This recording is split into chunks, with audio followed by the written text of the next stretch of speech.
Good evening. Welcome to After the Buzzer. My name is Keith Schertz. I run things here at Hive State Hockey, and this is After the Buzzer. Every single game, following the game, we like to get together and talk about the game, the results, and then talk about all things Utah Hockey Club. It's a great place to hang out if it's your first time. Welcome. Hopefully you'll enjoy your stay. And we encourage you to hit the like button. Put that little thumbs up on the stream. Appreciate it. Helps other people find it out. It's more fun when we have more people interacting with the show. And so, anyway, used to be play-by-play voice for Brigham Young University Hockey, the Cougar hockey team that did not win very much. Also, the Utah Valley Wolverines hockey team, which also did not win very much, while only one of them still exists. The Utah Hockey Club comes up big tonight, playing against Nashville. They go and collect a victory against the Predators and find a way to go 7 on the scoreboard in what was kind of a strange night. So we'll talk about it. Also, if this is, like I said, your first time here, hopefully you enjoy it. But if you're back here again, like my man Car Wash, over at the Car Wash channel, welcome back. It is a pleasure to see you here. Really cool that you're here. And also, I congratulate you on your exceedingly fine taste. Way to go, Car Wash. Car Wash, I guess, you know what? We'll just answer your question first and foremost. What's your plans for the channel during this off season until October when the season starts? You're going to start vlog posts or other comments, right? Or leave it 6 months and then take 6 months and do no video in life. Yeah, it's a good question. One of the things that I really am interested in is beginning the process of trying to talk a whole lot more about the off-season program, because in some ways, what we see on the ice, that stuff is fun and kind of verifiable, and what you see on the ice is pretty much straightforward. You can talk about the games, you can talk about things that you can see to pick up and all that, but when it comes to the off-season, there is tons to talk about. And so I think what I want to do is I think I'm going to try to do maybe once a week or twice a week, something like that. Like a podcast type thing where we talk about what's going on during the off season and then ramp things up again for the regular season. I also want to try to get more videos out. I think few people like the videos. Beyond that, I posted all of the goals scored by Arizona last season of the players that was going to be on the Utah Hockey Club team this year. I will try to do the same sort of thing this offseason. There should be plenty of those videos coming even before the end of the week. You should have videos to recap all of the goals scored by the Utah Hockey Club during their inaugural season. So we absolutely have a few plans to keep some momentum going during the offseason. Obviously, we want to do maybe a bit of a deep dive into NHL draft prospects and who they might be able to get. With the 13th or 14th pick, it turns out we'll see where they end up. But should be really a lot of interesting things to talk about with Utah Hockey Club, especially in terms of the construction for the next season. According to Bill Armstrong, the rebuild for Utah Hockey Club is supposed to be hitting maturity in the 2026-27 season. That is the schedule and plan that Bill Armstrong has for the Utah Hockey Club. So that means that next year they must take the step forward if they're going to be a contender in the Western Conference by the 26-27 season. Then it absolutely must be the case that they are a playoff team next season and they take that step forward. And so it'll be really fascinating to see what moves they make this offseason as they try to make that step forward. So it'll be really a fascinating thing to take a look at. But before we get too far forward, there are just tonight's game to talk about, and then obviously the game against St. Louis tomorrow night. And then we'll be done with post games during year one. I'm glad that you've had fun being here, Car Wash. It's fun to have you here. One of the key things, and I just wanted to make sure that I got this right real quick. Make sure I got this right. Okay, so one of the really important aspects of tonight's game was that they were able to once again take advantage of their opportunities when they had them. Their finishing right now is way higher than it's been at other points, and they're getting a lot more production from all of their four lines. Michael Kesselring scores as a third pair defenseman from a pass from Ian Cole and Alexander Kerfoot. That is a fourth liner on the ice for the goal. Nick Bukestad, he scores, assist from Kerfoot. Kevin Stenlin, the secondary assist. That's a second goal by that fourth line, with the fourth line on the ice. The final goal of the game was scored by Kevin Stenlin. So yet another goal. Olimata with the assist, Alexander Kerfoot on the secondary assist. So Kevin Stenlin, Alexander Kerfoot, and Nick Bukestad tonight were on the ice for 3 goals. I don't think that that's happened at any other time this season. In fact, I feel quite confident that hasn't happened at any other time this season. And so that's a good thing to see. Logan Cooley picks up his 25th goal of the season on a great assist from Clayton Keller. That happens with the top line group. First unit power play goes out, takes care of business on the 5-on-3. Nick Schmaltz gets the goal right from the bumper spot, dead center of the slot. Great pass by Barrett Hayton. Clayton Keller gets his 60th assist on the season. Clayton Keller then scores himself in the third period on an assist from Logan Cooley. That was a great feedback. Lots of movement by Keller as he went on the attack. Kesselring gets the secondary assist. Keller buries the empty net goal off of a pass from Dylan Guenther and marks the 60th point of the season for Dylan Guenther. So congratulations to Dylan Guenther. He secures his second entry-level contract bonus of the season, his last chance to try to get entry-level contract bonus. He gets to point number 60 tonight, and that gets him $212,500. So $212,500 bonus for Dylan Guenther for that assist on the empty net goal tonight by Clayton Keller, his 29th of the season. Dylan Guenther could potentially get another $212,500 bonus if he comes up with 2 more assists on the year. And so, hey, why not? Why not root for that for Dylan Guenther? Something to root for in the St. Louis game. You could tell, though, that they both were very, very aware of trying to get a point for Dylan Guenther as both Logan Cooley and Clayton Keller came over and started tapping him on the helmet and, hey, we got there. You got your money. Congratulations. So, kind of a fun moment, even on an empty netter. It salts away the game, but also gives them an opportunity to help their teammate pick up a cash bonus. And then obviously Stenlin found a way to get the deflection goal in and make it a 7-3 rout of the Nashville Predators, the first ever win for the Utah Hockey Club over the Nashville Predators. They get the win down in the South. And the other one here is Matt Villalta. So Veggie finally got a chance to rest his tired bones. But Matt Villalta, he picks up his first ever career win. He looked solid.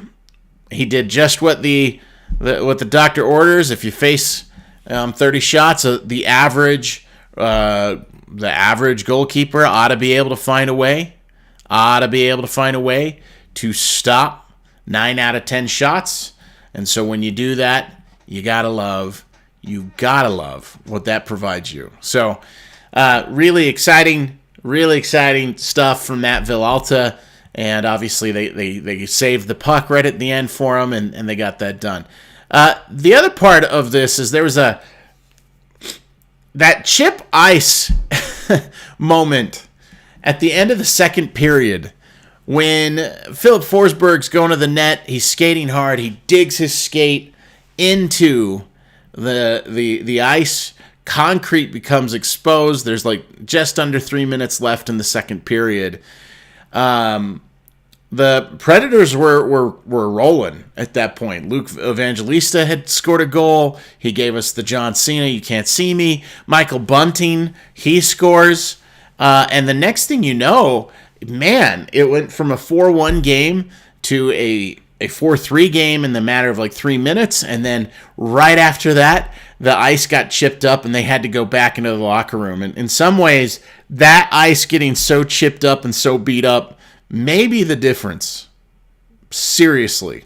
May have been the difference in stopping the momentum of that game. They went to the locker room, they regrouped, and then found a way to get 3 goals in that third period, one of which was an empty netter. So, Utah Hockey Club found a way to get it done again tonight against the Nashville Predators. Now, one of the best parts of the game of hockey is that there are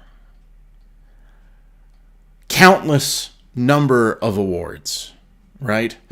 The best offensive defenseman, the best defensive forward, the Rookie of the Year, that's a normal one, right? But the Lady Clancy Award, the Jack Adams Award for Coach of the Year, the Hart Trophy for the Most Valuable Player.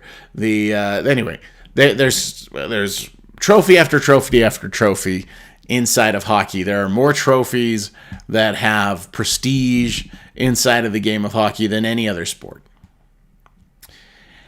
And as such, here at Hive State Hockey, we want to celebrate and begin the process of awarding trophies anytime the Utah Hockey Club comes away with a victory.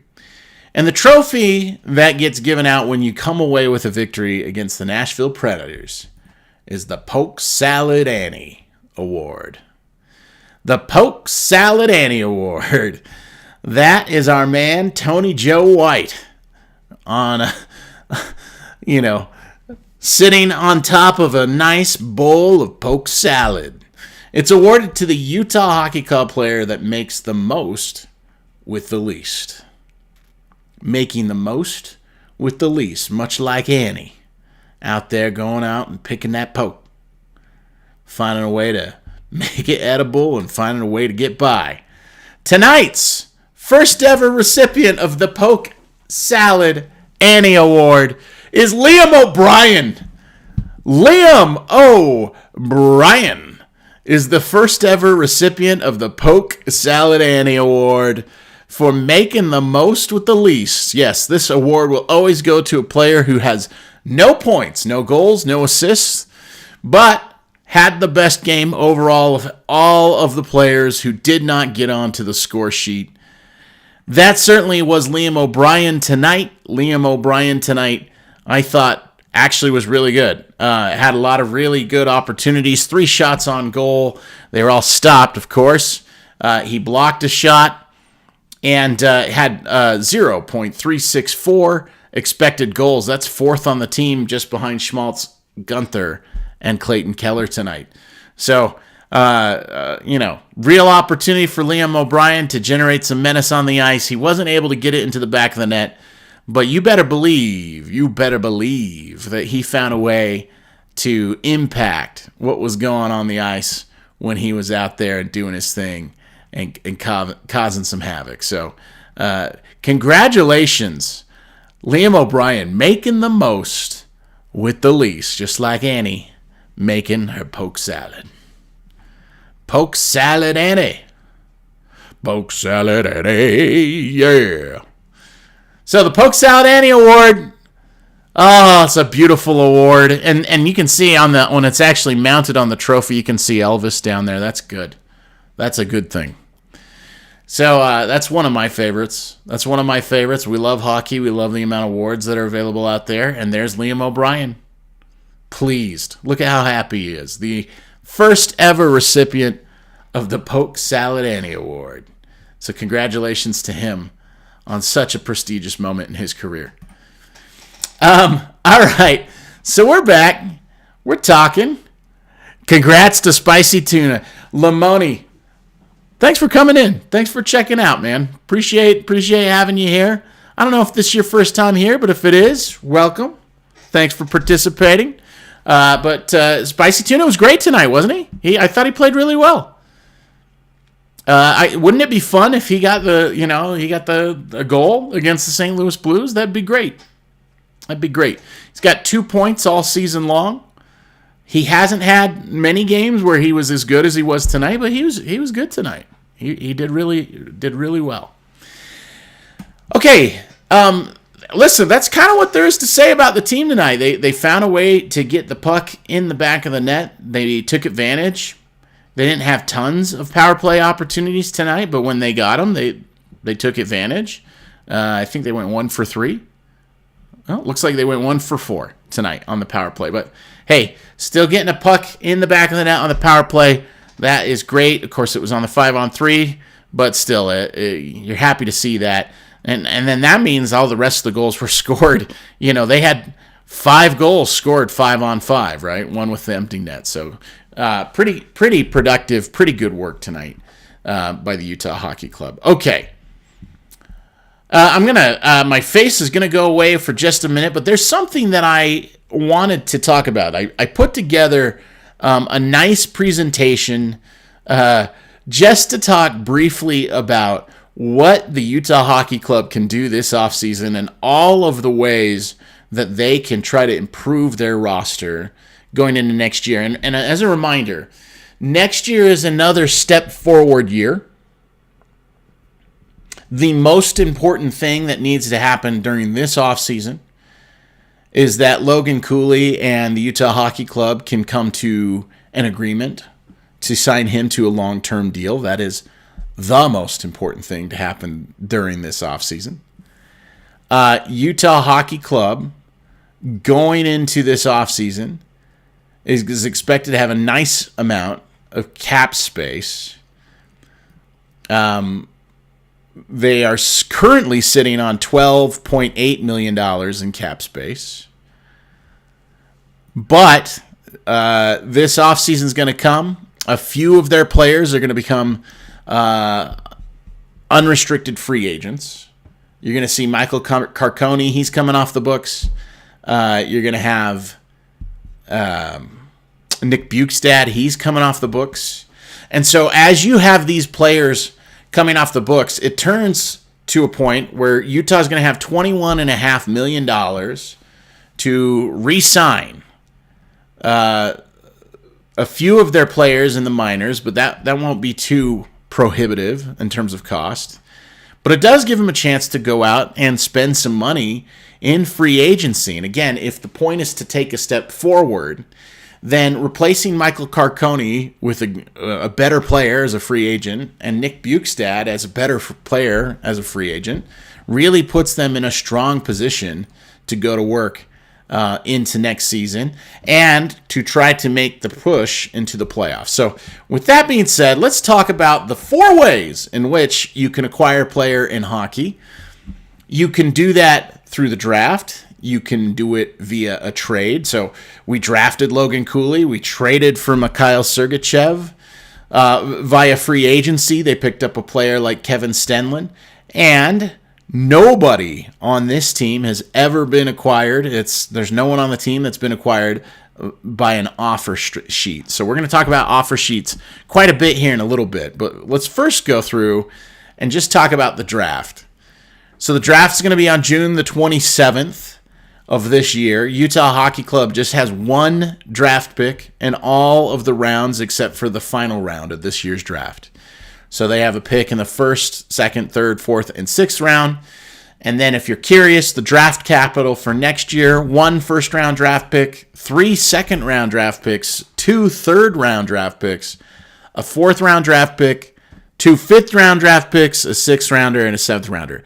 The key there to remember, just hold on to this thought for later, is that there are going to be 3 second-round picks in 2026 and 2 third-round picks in 2026. So they have extra draft capital in the second and third rounds, most significantly in the draft, as we go forward and think about the future. So that is drafting. Okay, now the trade, right? Trades can happen at any time. However, following the trade deadline, traded players cannot participate in the Stanley Cup playoffs.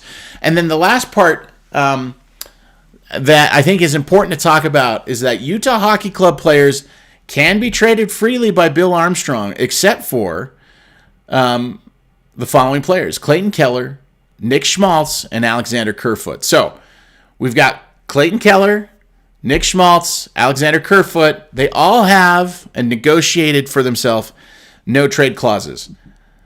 So to be clear, Clayton Keller's no trade clause is a pure point blank 100% no trade clause.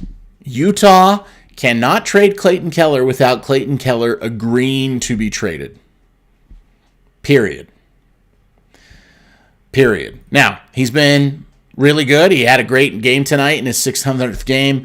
He had 4 points. Like, he had a great game. He's a point-a-game player this season. So it's hard to say, oh, well, you know, they ought to trade Clayton Keller.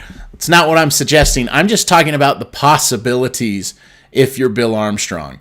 The answer is you cannot trade Clayton Keller unless he agrees to it. But the problem is, of course, you would never want to because he's a really good player.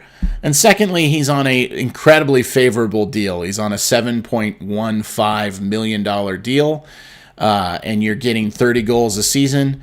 Out of that player, there are only, 20 players.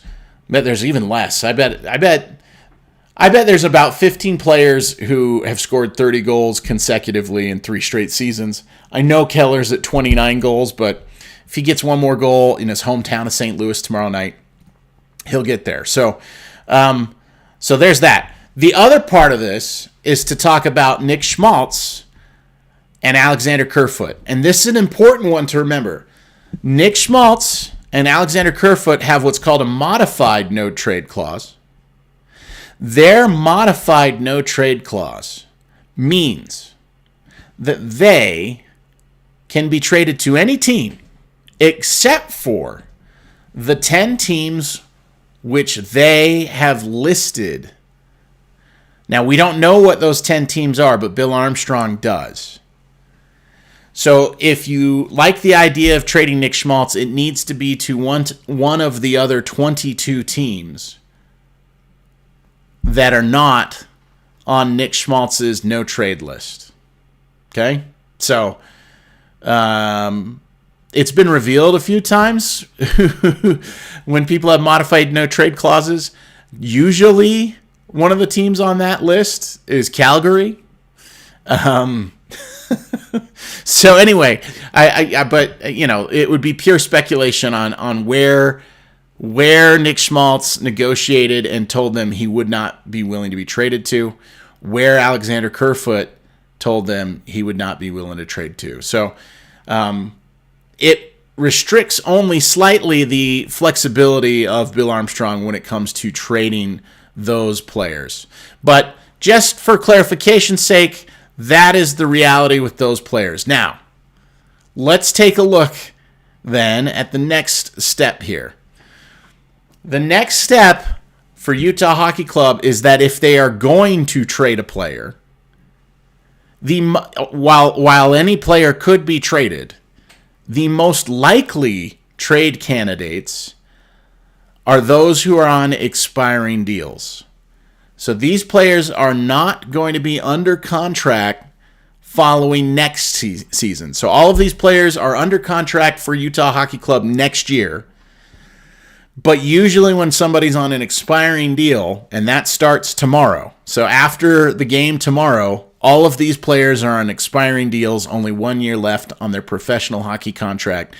Nick Schmaltz, like we talked about, modified no trade clause. You got Kerfoot, modified no trade clause. And then you have Matias Michelli, who just seems absolutely ripe for a trade, does he not?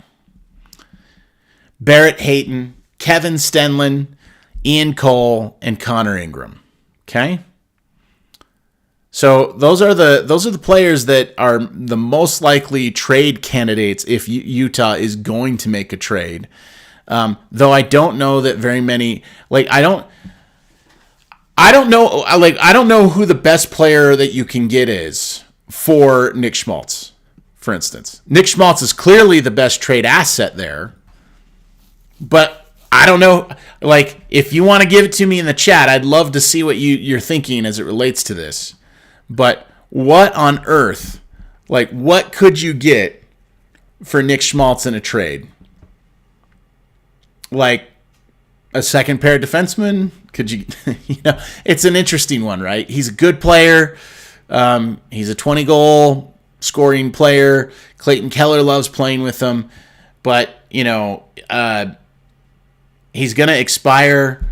There are other players that Utah is going to try to acquire, and they're going to need the money that it's going to take to keep Nick Schmaltz to probably pay other guys as time goes on. So for me, I don't really understand who the trade partner is if you're working on a trade. If you got a Nick Schmaltz trade, like I don't know what you're going to go get, and I don't know what's better, but he's certainly somebody that they need to consider moving. Because you want to get something for what is a good player, a good asset, okay? So Nick Schmaltz is one of the players that they're going to have to consider strongly trading this next season. So that's where they'll be. That's what they'll be thinking about. Okay, so now let's talk a little bit about the third way that you can acquire players, and that's through free agency. Free agency in the NHL looks like this. Players are considered unrestricted free agents so long as the following two items are true. They're no longer under contract and they are older than 27 or have played at least 7 NHL seasons. So, with that being understood, the unrestricted free agency, right now they are sitting on $12.8 million in cap space. There will be more cap space that opens up after the game tomorrow. And that should put them around $22, $23 million. But what will really give them a chance to make moves is trying to identify the players who would be willing to come to Utah. And this is a key thing to take a look at. So I'll give you the whole list. Here are all the players that are considered sort of the top unrestricted free agents in 2025. And so you can take a look at all that. A lot of conversation about Mitch Marner. And the years are correct. Over on the right, the amount of money and the amount of years that's predicted on there, that's according to capwages.com. They usually have a pretty good algorithm, pretty good feel for what it's going to take to re-sign a player. And so the question is do you blow your entire cap flexibility on a Mitch Marner player? Do you need another sniper? Is that what that looks like? Do you go for Brock Besser? Because again, too, the other part of this is you got to think, is the player willing to come to Utah? And this is one of the key things for us to learn about Utah Hockey Club as this year proceeds and in the coming 2-3 years. It's going to be really fascinating to see if NHL players are willing to come to Salt Lake City. Famously, no NBA players have been willing to come to Salt Lake City and play for the Jazz. Not really. The best free agent haul in the history of the Utah Jazz is probably Carlos Boozer. And they had to overpay him by a lot. Carlos Boozer got him to a Western Conference Finals. And so he's the best. He's the best free agent Utah's ever attracted in professional sports. So my question to you in the chat is do you think, right, that Utah can attract free agents? And if you do, I want to know why, right?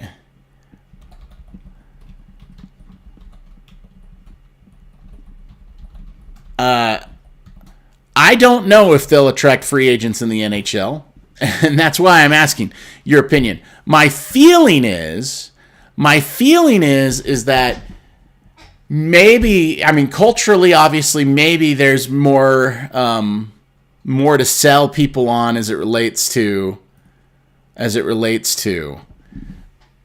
Utah. Maybe there's a better fit for hockey players, but it just turns out I think hockey players, I think they like low taxes. I think they like the beach and good weather, having golf courses they can play on year round.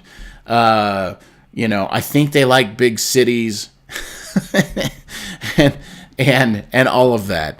So I don't know. I'm not totally convinced that Utah is going to be able to attract free agents in the NHL, but a lot of fans seem pretty convicted.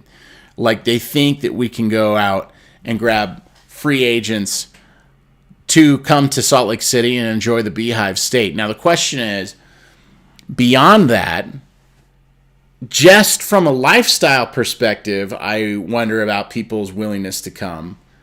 But then you look at other players on this list, like John Tavares loves being in Toronto. He's from the area. I doubt John Tavares is leaving the Toronto Maple Leafs. Claude Giroux is from Ottawa. He's not a guy that I think is going to move from Ottawa just because he likes being in his hometown. So I'm with you, Lamoni. I'm with you. I'm all about what you've got there. Sam Bennett would be a great addition and fits a lot of what the Utah Hockey Club needs. Utah Hockey Club is definitely going to need a guy like Sam Bennett who is just a demon on the forecheck and scores a lot of goals. Now, part of why he's effective is because he is playing with some amazing, amazing players in Florida. But the truth of the matter is that Sam Bennett should be able to continue to produce at an incredibly high level. And things like forechecking never go away, right? So long as they stay healthy. So that is something that Utah needs a lot of going into this next year, is a player like Sam Bennett to go forecheck and to also generate goals and, give you huge support on that in the top six of your offensive forwards, right? So there's that.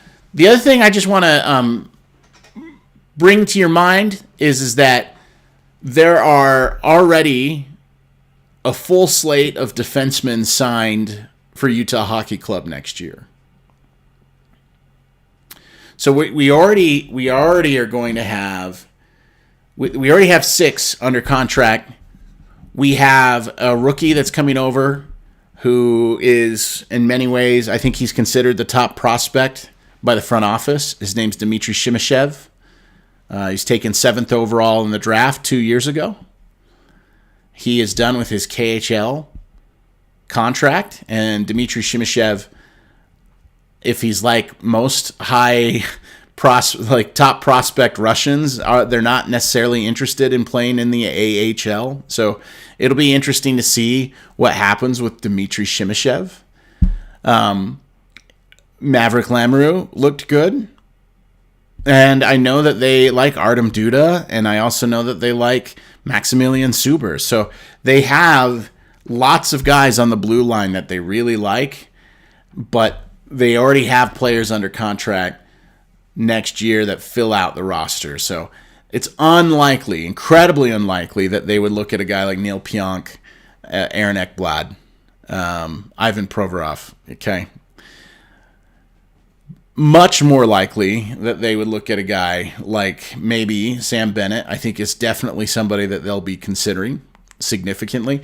And the other one that I think that they'll think about very seriously as they take a look at it is I think they would want to take a look at Nikolai Ehlers.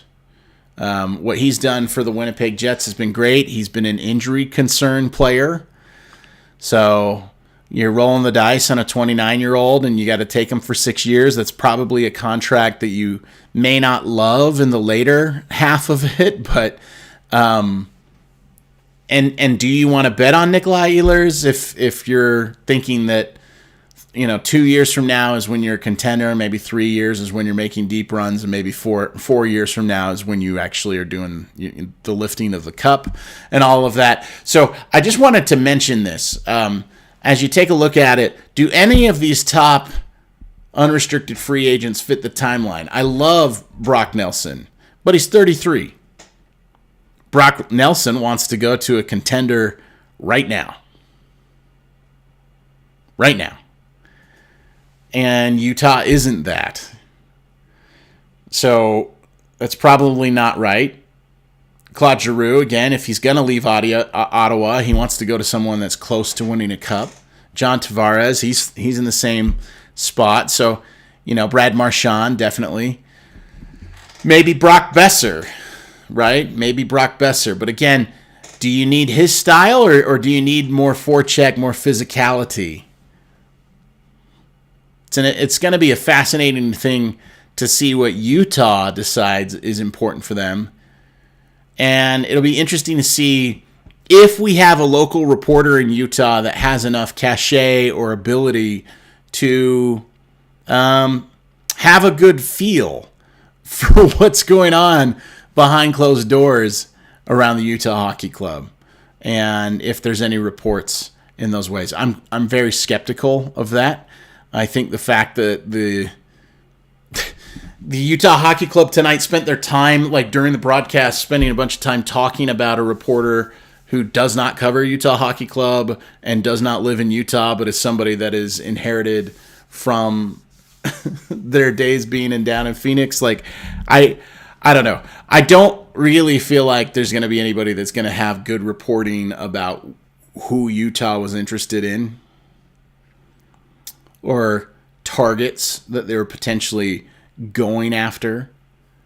In the past, if you want to take it based on Arizona, just based on the same management group, my understanding is Frank Saravalli has not been a particularly strong source as it relates to matters around Bill Armstrong. But Elliot Friedman, he's like, of course, it's Elliot Friedman. So he has a good feel for these things. Okay, so that's unrestricted free agency. I'm with you, Lamona. I think Sam Bennett is the most exciting possibility there. The question is does he love Miami? Does he love playing for a cup every single year? Is he willing to take a discount the same way that other players have for the Florida Panthers already? Will that trend continue so that they can keep their core together? It'll be interesting to see how that all proceeds. But from a technical standpoint, he's an unrestricted free agent. That would be a good thing to go get. All right, let's talk about more things that they can potentially accomplish this offseason. And just to update the note here, here are the players that are going to be unrestricted free agents for the Utah Hockey Club. I don't think any of them are coming back. I would be incredibly surprised if Utah Hockey Club retains any of these four players. I think they're all gone. Nick DeSimone is 30 years old.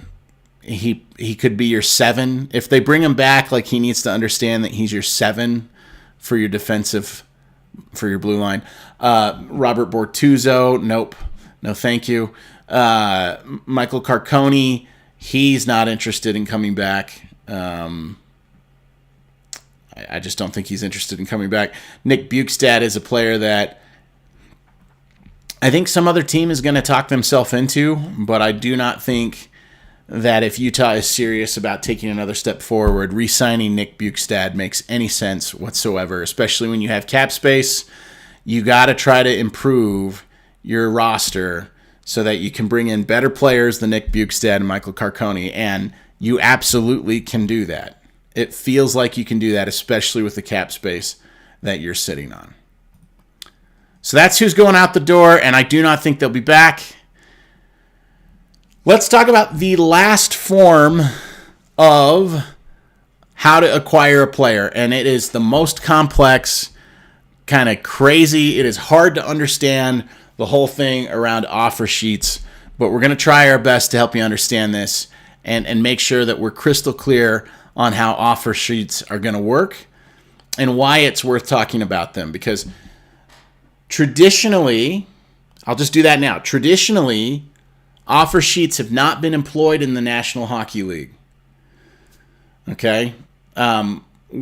What it is at the end of somebody's rookie contract or one of their rookie contracts, one of the things that you can do is you can extend a player on a restricted free agent contract. It's a cheaper deal, and taking somebody else's restricted free agent has a lot more costs in the NHL than it does in any other sport.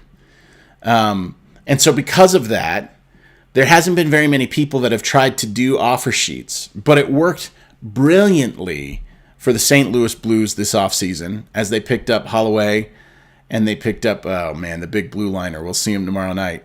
Anyway, but they really messed with the Edmonton Oilers. And so we'll talk more about offer sheets, but here's how they work. Any team can freely bid on any player, right?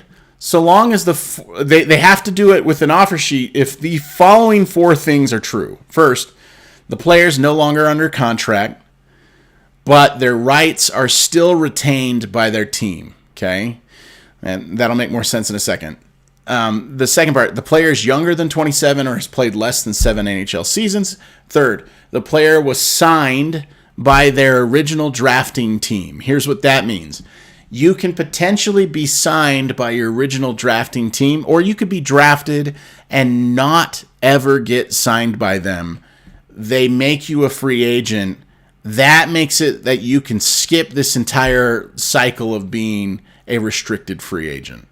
Okay, so if you're never signed to a contract, say you're a 7th rounder, and for whatever reason the team did not want to give you an entry-level contract, at that point, if you do get an NHL contract, you are no longer under any obligation to be a restricted free agent. You can get to unrestricted free agency a lot quicker. Let's see. The player can be extended a contract offer sheet between July 1st and December 1st. Again, that's important because it comes after the draft this year. That'll make more sense. Why that's important in just a moment. Okay, so imagine a scenario for just a minute. If Utah wanted to make an offer sheet to a restricted free agent and it were accepted by the player, the team who drafted the player and gave them a contract, the team with the player's rights would have 7 days to match whatever offer was agreed upon by the player and the Utah Hockey Club. Okay? So this is a restricted free agent, accepts the offer sheet from Utah Hockey Club. At that point, let's say that player was on the Anaheim Ducks. The Ducks would have 7 days to match that offer. If the offer is matched, the offer sheet is nullified. The player is signed by their rights holders at the matching contract amount, and it's over. Okay? It's over. There's no more negotiating. That is what that player is going to be playing for going forward. That is their contract. Let's say, though, that the offer is not matched. The offer sheet becomes accepted, and the player is under contract with Utah, and the Utah Hockey Club would be under obligation to have the draft pick compensation based upon the agreed average annual value of the offer sheet contract. Here's what that means. This will make a lot more sense in about 5 seconds. Okay, so you've decided to go after a restricted free agent, and you signed a restricted free agent. And let's say you sign that restricted free agent for $3 million. Okay? And the team did not match. You would have to sign the player to a $3 million deal, plus you would give up your next second round pick. So if Utah Hockey Club is to sign a player at $3 million on an offer sheet, they would be giving up, in addition to signing the player at $3 million, they'd be giving up their 2026 second round draft pick. So here's why this matters. This compensation scale, that is such a huge detail. It's what makes it so hard to sign restricted free agents in the NHL. Because if you have a restricted free agent, you also have to give up draft compensation for good restricted free agents, proven restricted free agents. Here are players who will be restricted free agents in a week's time or whenever the playoffs are done for some of them. Okay? So Evan Bouchard. Let's just talk about him for a second. Evan Bouchard, the great defenseman for the Edmonton Oilers. There is a lot of talk about him potentially being a $10 million a year player. Maybe $10.5 million a year player.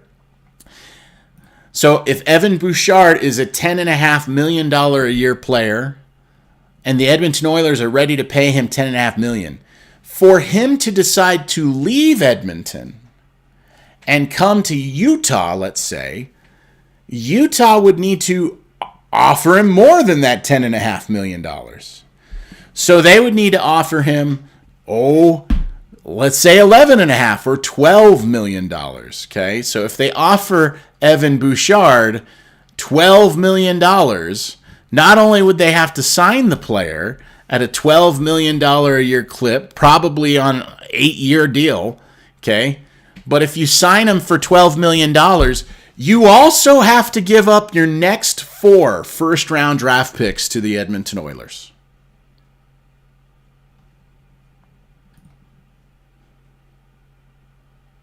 Way too expensive, right? Like Evan Bouchard is really good. He's good. I like him. That's a strong hockey player. But nobody is going to do this. Nobody is going to offer sheet Evan Bouchard for the Edmonton Oilers. And the reason is it's just way too expensive.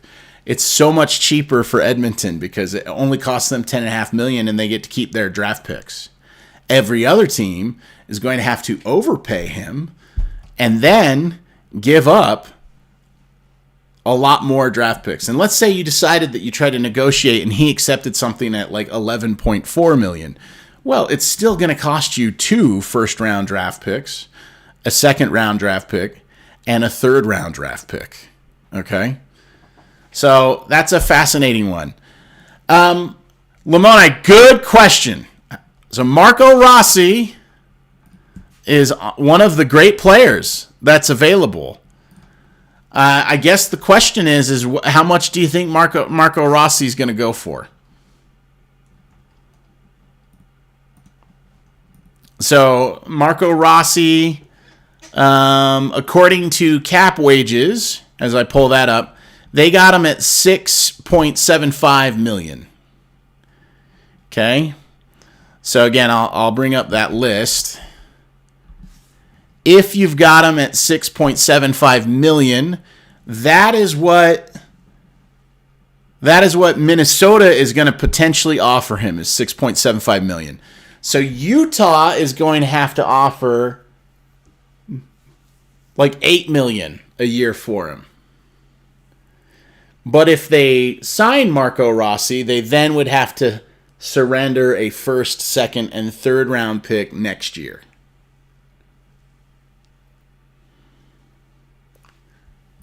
So how much do you believe in Marco Rossi?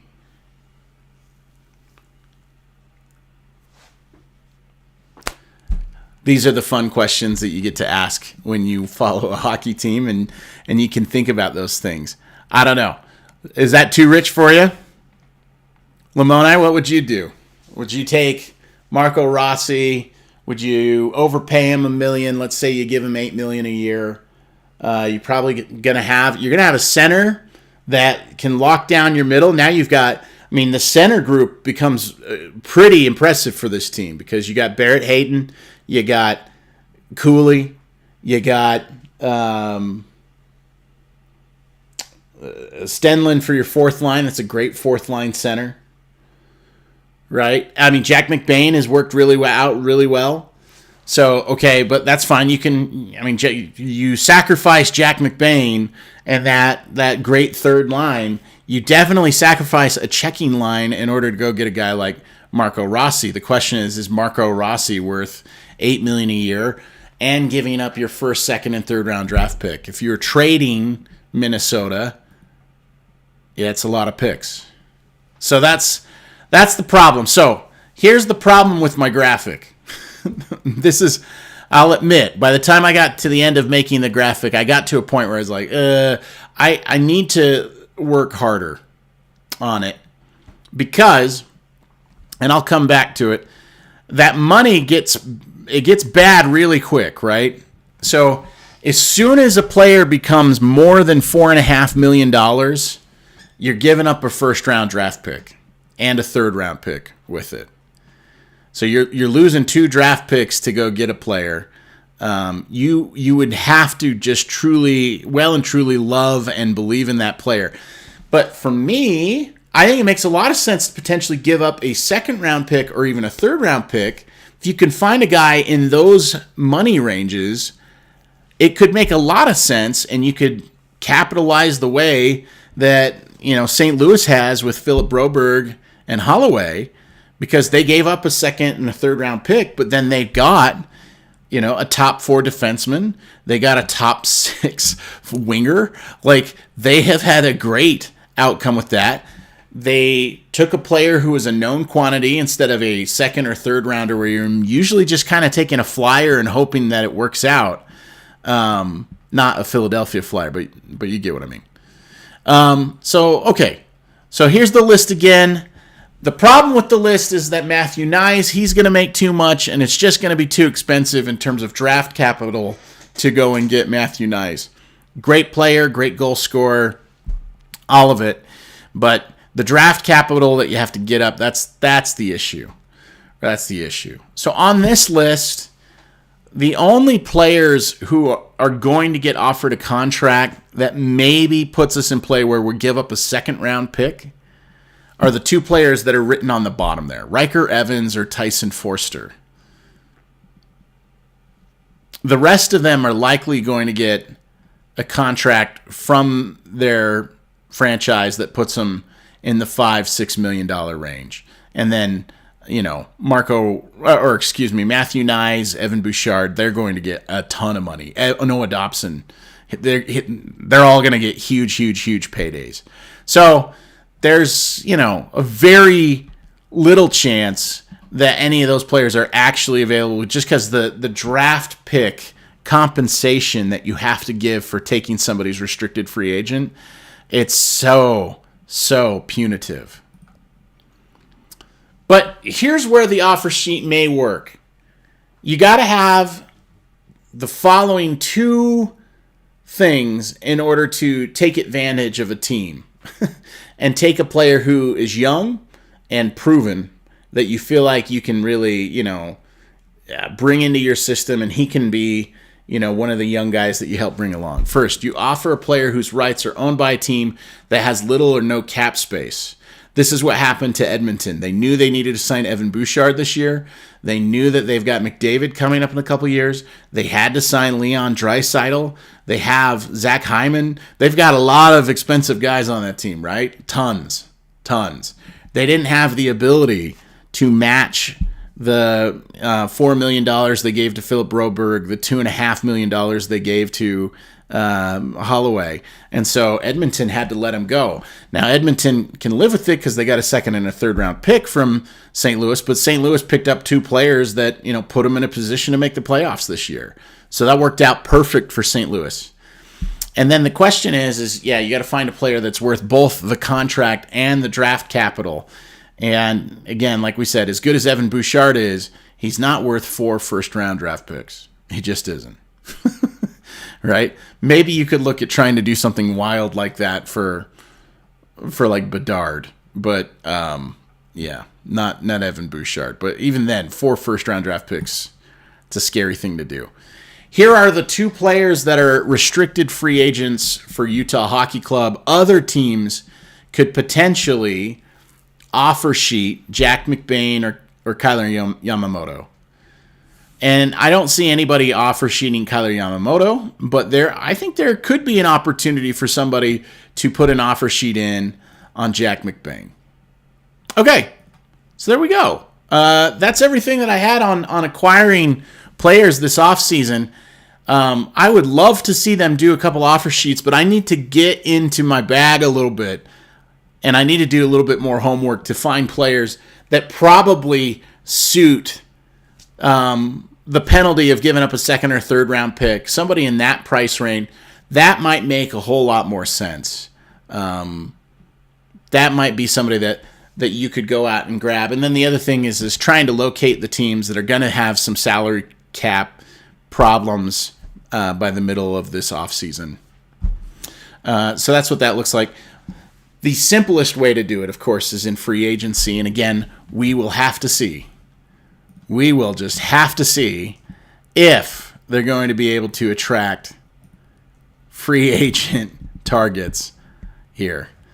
And Car Wash is all over it. He says, yes, they're definitely going to get people to come in. But I don't know. You know, it'll be interesting. I would love to see. If we get somebody that was on that list, that would be something. That would be absolutely something. So, all right. Well, hey, that is where we are tonight. We have had a good time talking a little bit about the offseason and all of the different things that they're going to have to solve this offseason as they try to improve their roster. But congratulations to Clayton Keller, his 600th NHL game, 2 goals, 2 assists, putting him over the most points he's ever scored in a season. Matt Villalta, congratulations on your first ever NHL win. Won a milestone. How cool is that? Yeah, Villalta was solid. You know, he didn't do anything stupid. He didn't look overmatched and totally, he didn't look overwhelmed by being there. He is not a goalie that plays with great athleticism the way Vejmelka does. He is a technique and positioning goalie. And when you are a technique and positioning goalie, the transition, I think, to getting to the NHL level and like seeing your first games and stuff, it's just like, just play the way you know how, and, put your shoulder close to the pipe and make sure that your positioning is as good as you can. And, you stand at the top of the crease where you can, where it makes sense, and all of those things. He had decent command of what he was trying to accomplish, and was able to save 9 out of 10 shots. So if you save 9 out of 10 shots, you're going to give your team a chance to win. And tonight, with Utah getting 5 even strength goals, Utah's going to win a lot of games if they get 5 goals on 5-on-5. So Nashville continues their really, really crappy season. This has not been something that has been particularly fun for that group. They went out and picked up Stamkos and they picked up Marchessault. You would think that if you picked up 2 really good free agents like that, that ought to change things for you in a positive direction. It did not. They went down. And so it'll be interesting. Nashville's hungry. I don't think that they're really in the game to take a step back. I just really don't think that that's in their plan. So it'll be interesting to see what happens next year, because the Central has 8 teams in it, and 7 of them think they ought to be in the playoffs. So going to be really, really, really competitive. Really difficult to figure out how to get in. So tomorrow we will be here after the buzzer when they play the St. Louis Blues to close out their inaugural season. It has been so fun to do post-game streams. Lamona, it was great to have you here. Hopefully you've enjoyed it. Hopefully you'll subscribe, you'll give us the thumbs up on the stream, and we'll see you hanging out with us around here. We're missing a couple of our other people that we have here frequently, but our guy Car Wash is here. He's checking us out tonight, so that's been great. Thanks for hanging out with us, and that's kind of where we are tonight. I think that's a good summation for it. And one more time, we want to just celebrate and unveil the Poke Salad Annie Award. Oh, it's a beauty. I had fun making the Poke Salad Annie Award and giving it out to Spicy Tuna, Liam O'Brien, the player who did the most with the least. He had 0 points, but from an expected goal standpoint, he was a darling of the analytics. So we're going to give it to Liam O'Brien tonight. Congratulations to Liam O'Brien on being the inaugural winner of the Poke Salad Annie Award. What a moment. What a moment. All right. Hey, that does it for us here at Hive State Hockey. Again, I hit the wrong button. Sorry about that. My name is Keith Schertz, and I am I'm embarrassed that I hit the wrong button. I am so glad that you hung out with us tonight. We will see you again tomorrow night following the game against the St. Louis Blues. Utah Hockey Club, big winners. Thanks for tuning in, and we will see you next time. Have a good night.